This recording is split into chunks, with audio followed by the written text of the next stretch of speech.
This call is now being recorded. Okay, selamat pagi. Good morning.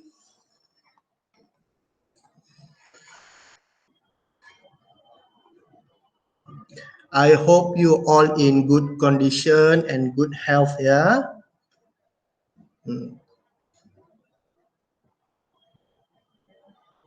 Sound check. Can hear me loud and clear? Yes. Yes. I also can hear you very loud and clear. Very good, very good. And then number 2, can you see my presentation like usual lah? Boleh nampak tak apa yang saya tunjuk ini? Boleh, Okay, cikgu. no problem. No problem also. Very good. Boleh. Terima kasih. So topic for today, 1.4, right? So 1.4, the importance of responses to stimuli in animal. Okay, before I start the class for today, you have any problem with our previous exercises? Got many, right? Page, how many page SPS workbook? But the exercise in each of the pages very short one, right? So do you have any problem? Practice, formative practice, 1.3 textbook, and then 1 point. Hello. And then SPS workbook, page 5 until this one. This one you can check back. You can check back the the exercise that I gave on our Telegram group. Okay, any problem here? You have any problem? You can private message me, PM me back. All right.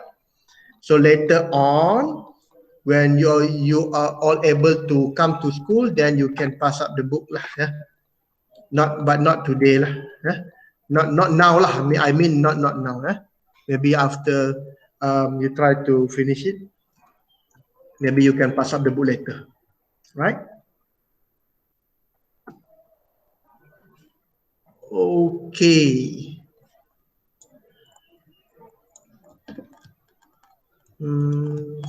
Okay. Shall we continue ya? Boleh saya sambung ya?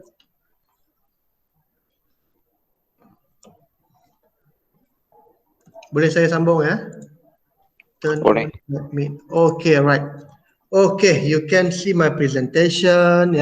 1.4, we continue our topic for today.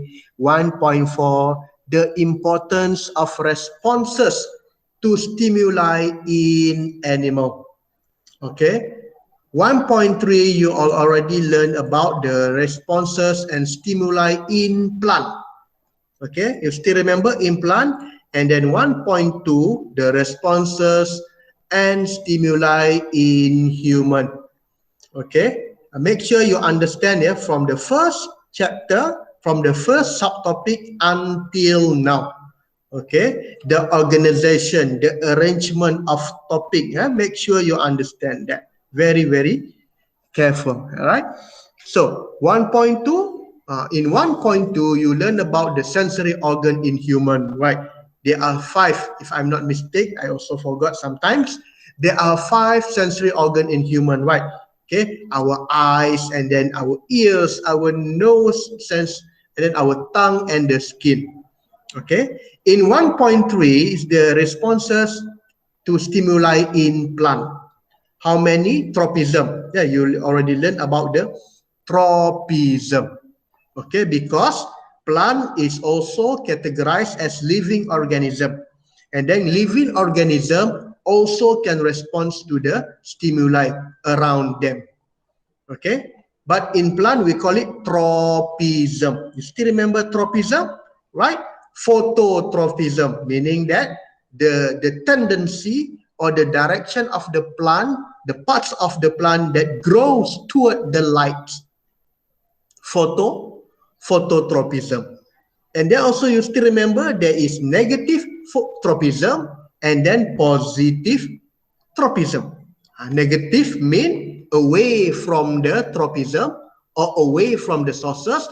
Positive mean the plant grow grow towards the tropism. Okay, phototropism, hydrotropism, geotropism, and then other stimuli. Make sure you understand and then understand what we call the arrangement, the meaning of the topic that we learn today in chapter 1.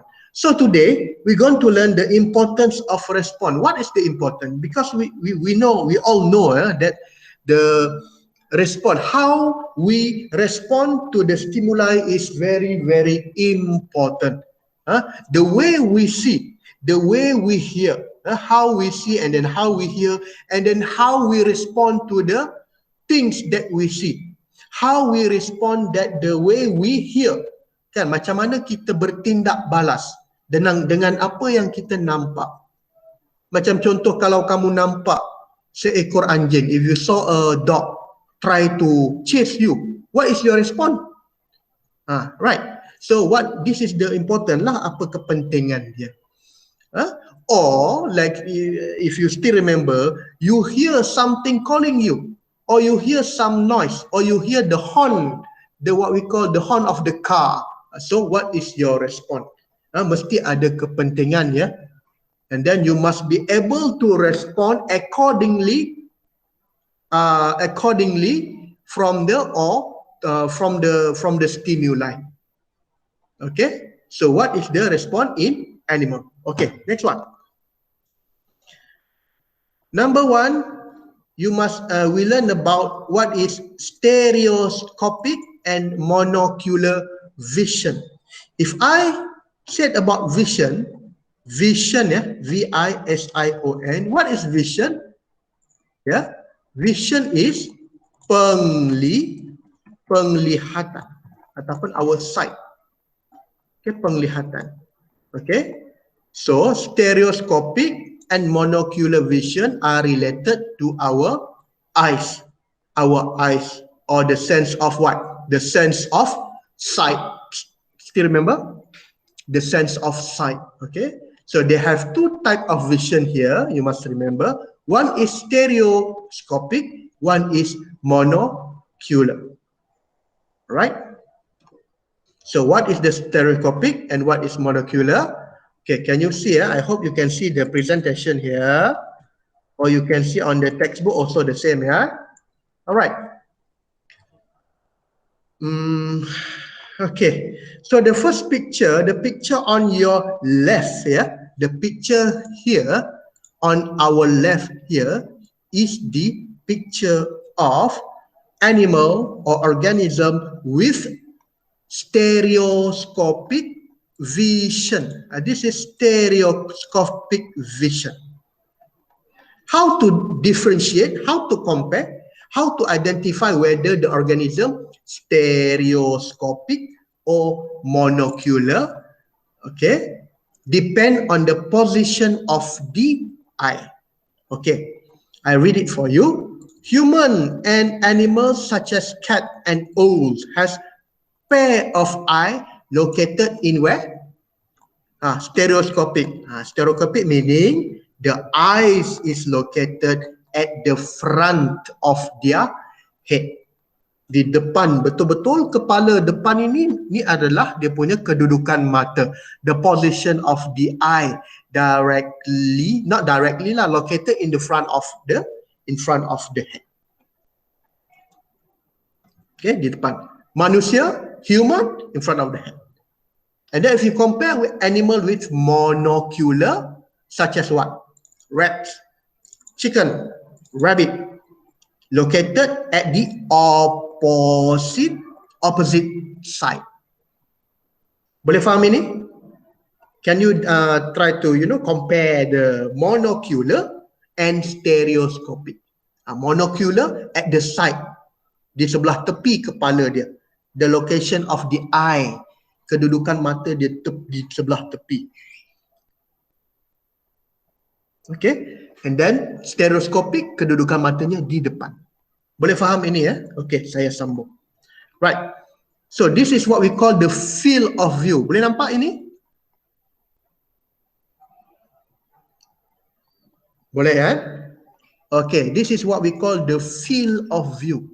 ataupun dia punya penglihatan, bagaimana dia punya what we call apa panggil itu ya, medan penglihatan dia.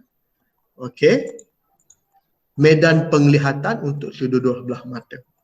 Right, so on the left is what we call a stereoscopic vision. We can see that there is a large overlap. Large overlap di sini makna dia the person or the animal with stereoscopic vision use their both eye to see the object in front. Overlap, itu yang kita panggil dia overlap. Dia menggunakan kedua belah mata untuk melihat satu objek. They use both eye to see the object in front. This is where in stereoscopic they have very a large overlap. And then how about this one? X, this one, X1.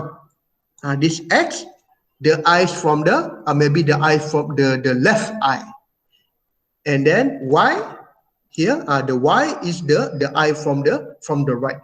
Can see the eye from the left, X1, and then Y, and the eye, the vision of the object from the right eye. Here, yeah. And then can you compare it? The field of vision, you try to compare it with the field of vision in monocular vision.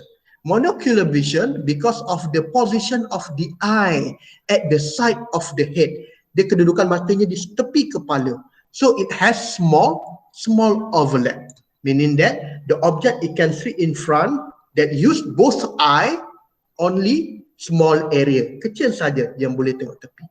But from X and Y here, X, Y, Z lah ya, Z here, and then W here, they has a very large monocular vision, okay, from both eye, because their eyes at the side, sebab mata dia di sebelah tepi, so dia punya penglihatan di kiri dan kanan, their vision is more wide.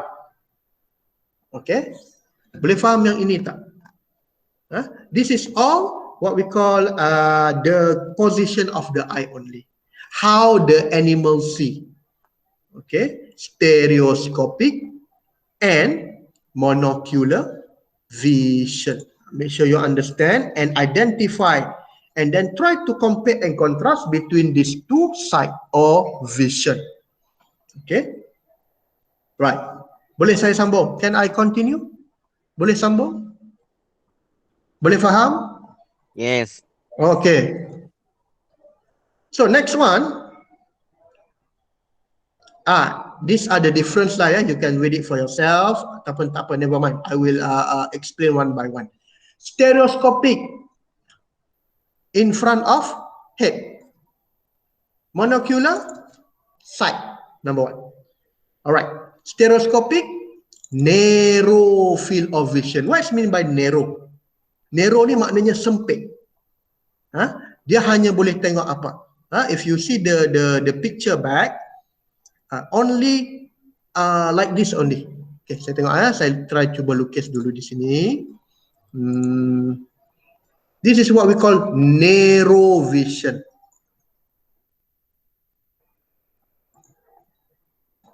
Okay, kamu tengok di sini ya.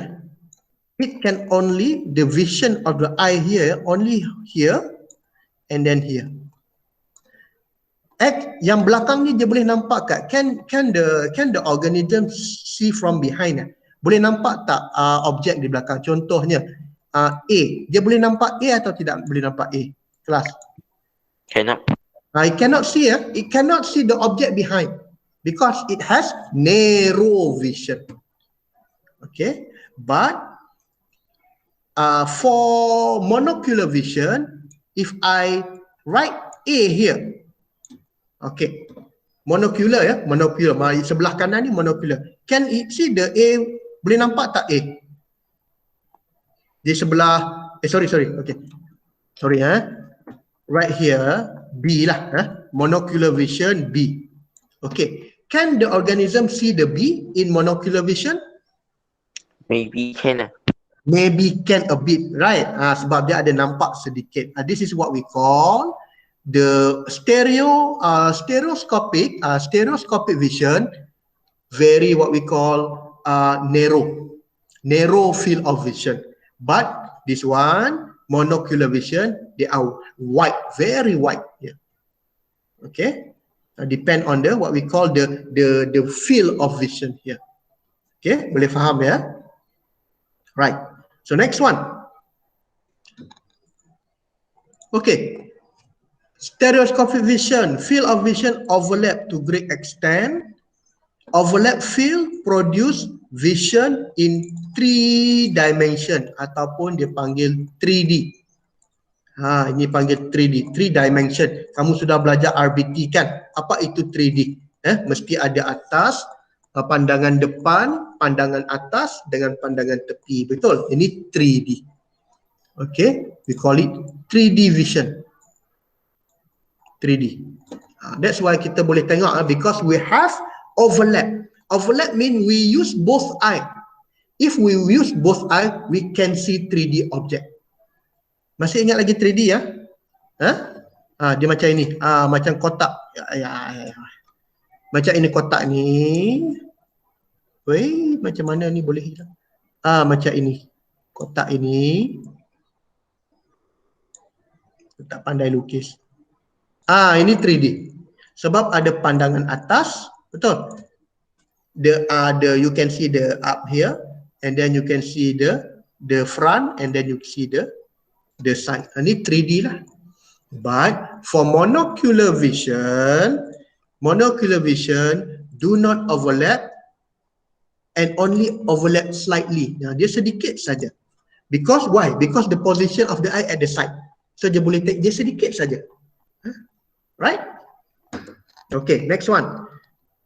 Stereoscopic vision, 3-dimensional image formed in the overlapping to allow the distance. Why we need to the importance of we see in 3D? Because allow us to estimate the distance, number one, the size, the depth of the object. Kita nak apa? Kita nak tahu dia punya berapa besar, berapa jauh, dan dia berapa dalam, kedalaman objek. That's why we need 3D image. Okay, how to create how to see in 3D image? We need to see in both eye. Kita mesti pakai kedua-dua belah mata kita. Monocular vision 2D image. 2D nampak apa? Mungkin dia nampak depan dan nampak belakang sahajalah. Betul? Dia nampak depan dan nampak belakang sahaja. Ini 2D image. This is 2D image, right? If I can draw like this, ini 2D image lah saja. Cuba nampak depan dan nampak tepi saja. At one time, at a time. Whether it can see at the top or at the side or at the front or at the side. Only one time. Ini 2D. Okay? Because why? Because only the organism or the animal only can see using one eye only. One eye you can see 2D.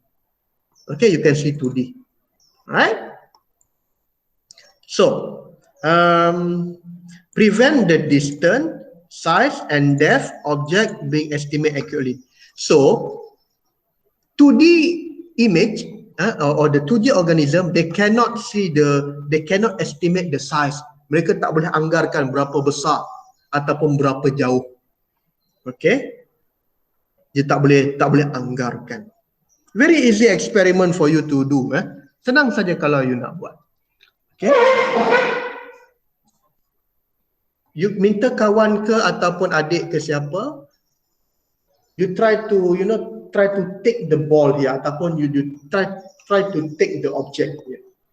You can estimate it very accurately. But kalau kamu tutup sebelah mata, can you estimate the distance?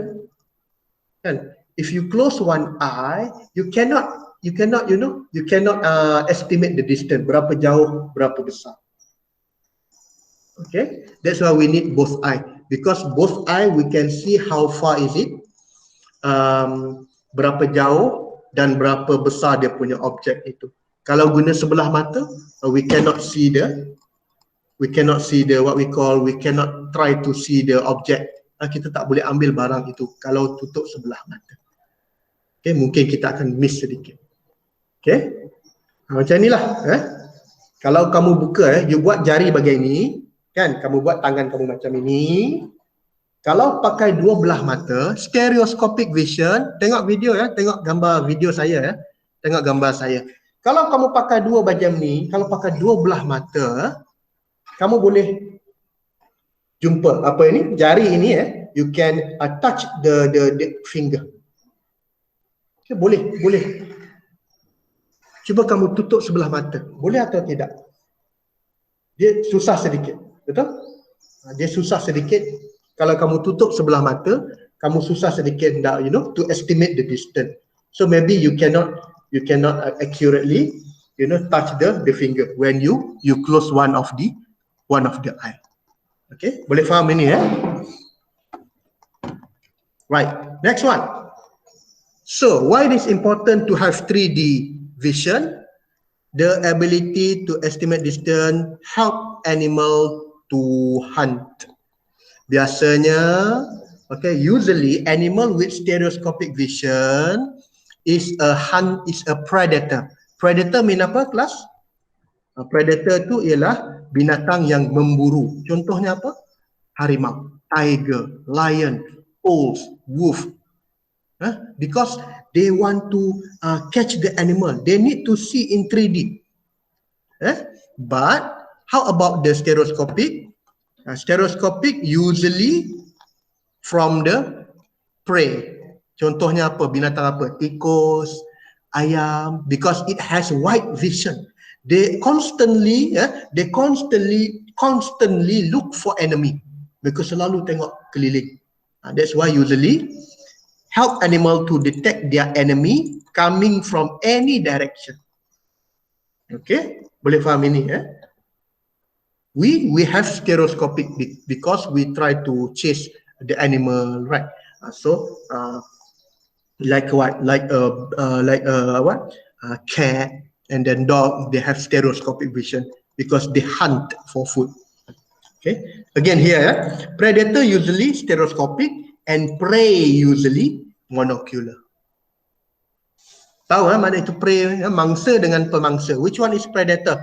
If I ask you, if I tell you two type of animal, one is lion and one is zebra. So which one is predator? Lion or zebra? Anybody? Lion.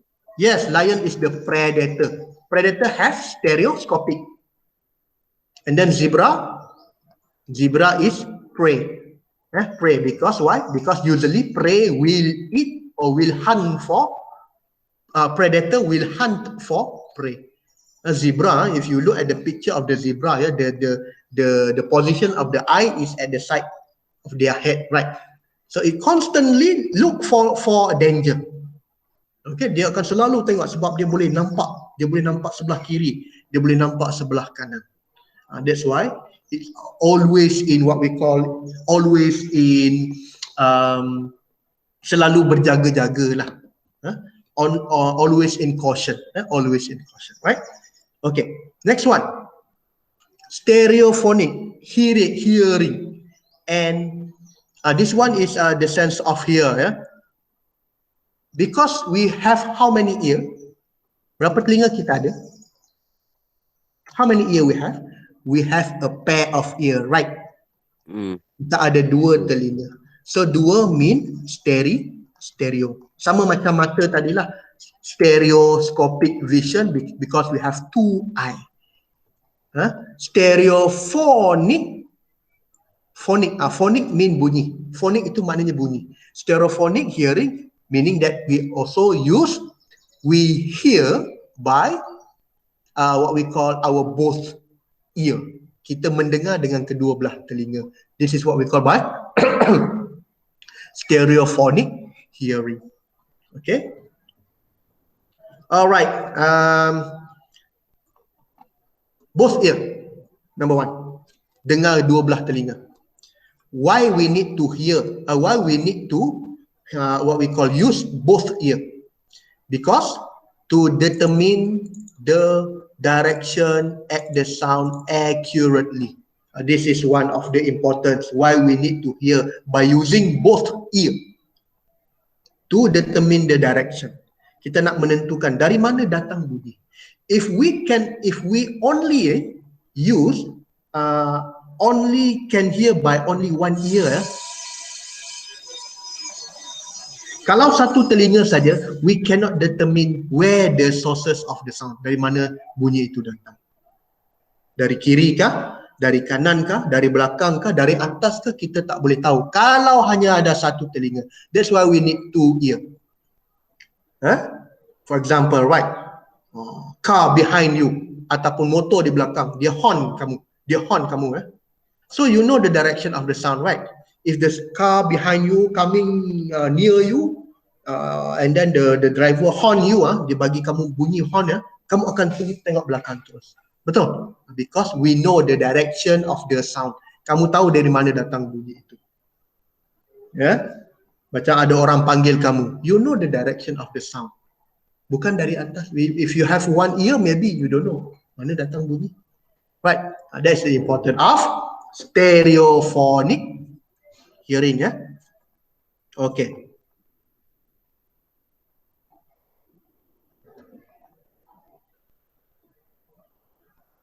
Stereo lah, stereo maknanya ada dua, betul?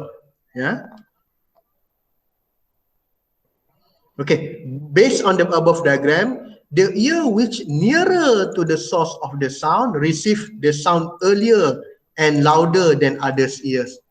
Macam ini, macam gambar ini tadi, dia tahu datang dari mana. Budak ini, the boys here know where is the location of the sound. Because why? Because the sound, the sound arrive at his left or right ear first. Right ear. Dia jumpa bunyi ini, dia datang, dia masuk ke telinga yang pertama dahulu. Barulah dia masuk telinga yang kedua. Telinga yang mana dulu dia masuk? Telinga nombor 1 atau telinga nombor 2? Bunyi itu masuk dari mana dulu? The sound come from the sound arrive at which ear? Ear number 1 or ear number 2? According to the picture. Ear number 1. Yes, ear number 1. That's why they can determine the location. Ear number 2 dia lambat sedikit. So that you can know the what we call, so that you can know the direction where the sound come from. Dari mana datang bunyi itu, right? Okay. Again, continue. That's why up to our brain to detect, translate where the sound come from, what is the sound, okay? Because you know the sound of the car, right? Or you know this is the sound of the car. Or you know this is the sound of the ambulance. You know this is the sound from the fire truck. Oh, kamu boleh tahu cikgu mana yang panggil kamu, betul? Ada cikgu panggil nama, cikgu lelaki ke, cikgu perempuan, kamu boleh tahu. Dan kamu juga boleh tahu, you also know when your mother, for example, your mother or your father calling you, you know, oh, this is sound of the voice of my father. Oh, I know. Siapa yang buat kerja itu? Our brain, because our brain is already learn what type of sound is that. Okay, boleh faham Okay. Next one. Hearing frequency of animal. Ini saya rasa sudah belajar ni form 2 ni. Form 2 ke form 1 sudah ada ni. Masih ingat lagi tak? Frequency, hearing frequency. Maksud dia, the sound have its own frequency. And then some of the frequency we cannot hear. For example, like here, you tengok sini human can hear 20 Hertz to 20,000 Hertz of frequency of sound. Below than that, or more than that, below 20 Hertz and more 20,000 Hertz, we cannot hear. But some of the special animal can hear. For example here, Sea lion, it can hear 450 to 50,000 hertz of sound, frequency of the sound. Okay, you can compare, you try to compare it with human. You can compare it human. Human 20 to 20,000 hertz only can hear. Okay, sea lion can hear much what we call higher frequency than human. Dolphin 40 to 100 hertz, 100,000 hertz. Yeah, very it can hear more. Rats 200 to 80,000 hertz. Bat 2,000 to 110 hertz. Dog 67 to 4,500, and then elephant 16 to 12,000 hertz. Okay, that's why sometimes dog will hear something that human cannot hear. Usually at night lah, bila waktu malam, betul. Kadang-kadang the dog barking and then howling, tiba-tiba anjing itu menyalak. Dia macam nampak sesuatu kan. Sometimes it saw something, maybe it saw something because also the eye, the vision of the dog is very good. Also if you compare with human, the hearing of the dog also compare with human, it can hear something that we cannot hear. That's why macam bukan hantu lah kan, something like that lah, lebih kurang ya. Because we can only hear how many? We can only hear 20 to 20,000. But dog until what? Dog can hear until 45,000 hertz. So it can hear something that we cannot hear. So, okay, boleh faham ya? So this is, you try to remember the frequency here ya. Cuba ingat dia punya frekuensinya bagaimana. Alright?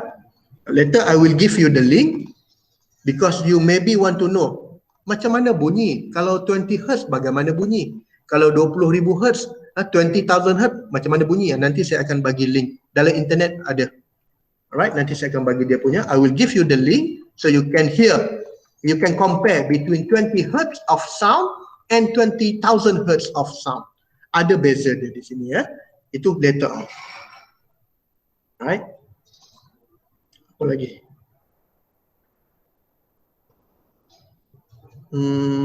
Okay, sudah habis. Sekejap saja. Okay, sambung sedikit lagi. Sensory organ ensure the survival of animal. Memang penting ya. Sangat penting. Macam kita manusia, we as human, the sensory organ we have is very important for our survival. Can you imagine without, if we cannot see, if we cannot hear, cannot touch and whatever, we cannot survive in this world. Okay? Because our world is very dangerous, very dangerous, what we call dangerous condition. Okay, we cannot know what's happening. So we must depend on our ear, depend on our on our sight, on our hearing in order to survive. Okay, ini sangat penting lah.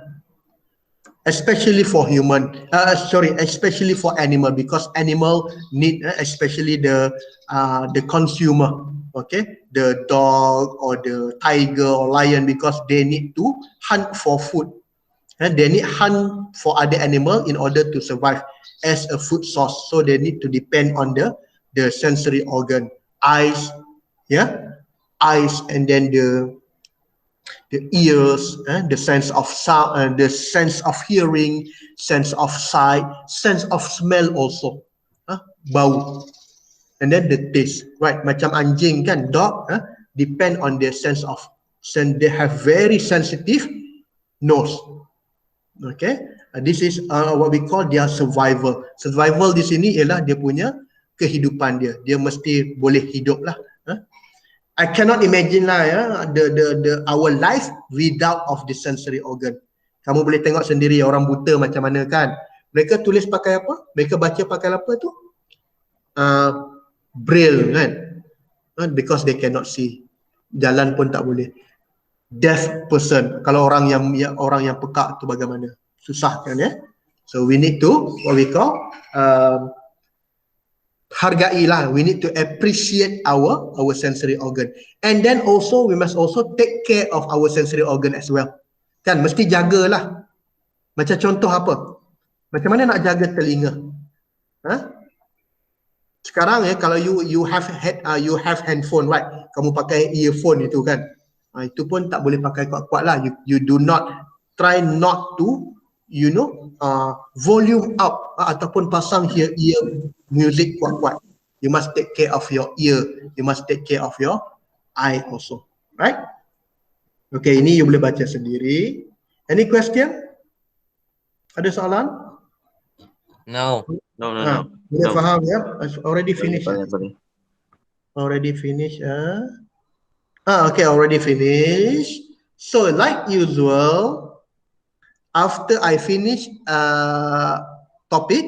subtopic, you do formative practice, yeah? Formative practice 1.4. Okay, you continue formative practice 1.4, and then your workbook.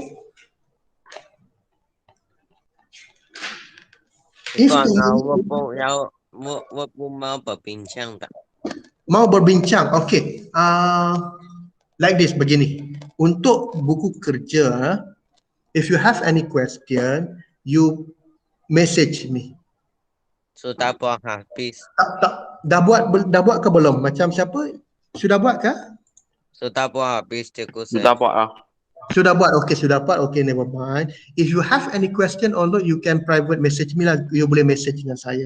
You want to discuss the answer or not? It's up to you. If you want to discuss the answer, okay, like this. Okay. Because we already finished chapter 1, right? So I need you to finish all chapter 1 exercise. So the last one, last page, last exercise until page 22. 22. Okay. So you continue your workbook 23, 24. 23 and 24. 23, 24, 25 and 26. Okay.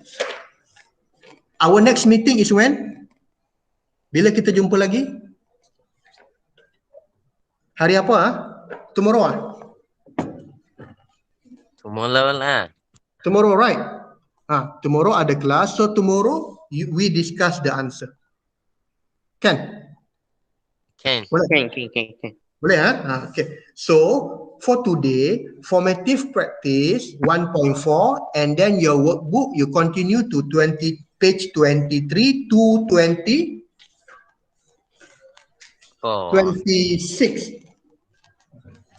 Tomorrow we discuss the answer. If you have any question, we discuss tomorrow. Kan? Tomorrow I won't start chapter 2. Saya belum mula chapter 2 besok. Kita bincang soalan. We discuss the answer tomorrow. Can? Can. Okay, good. Okay, terus.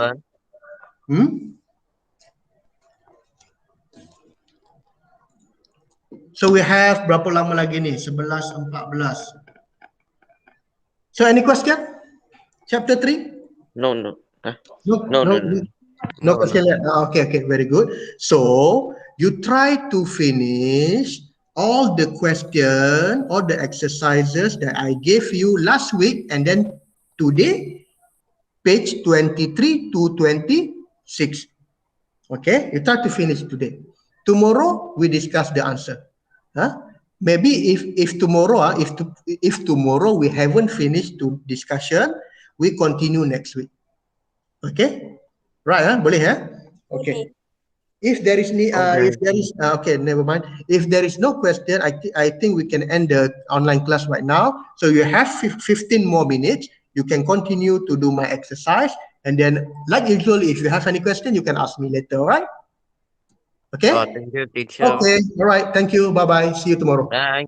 Bye bye. Bye, teacher. Bye bye.